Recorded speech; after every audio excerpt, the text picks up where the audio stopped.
Domenica 10 maggio, San Giovanni d'Avila. È il 130° giorno dall'inizio dell'anno, ne mancano 235 al termine. Il sole sorge alle 5:46 e tramonta alle 20:28. La luna si leva alle 2:47 e tramonta alle 12:57.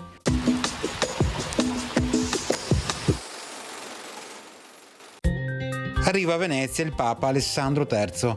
Dovrà incontrarsi con l'imperatore Federico Barbarossa per tentare della riconciliazione dopo ben 17 anni di scisma.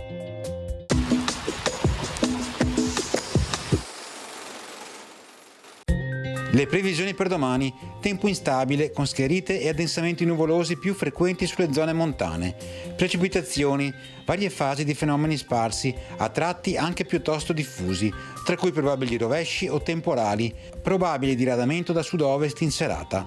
Temperature, contenute variazioni di carattere locale, tra cui per le massime aumenti a sud-est e diminuzioni altrove.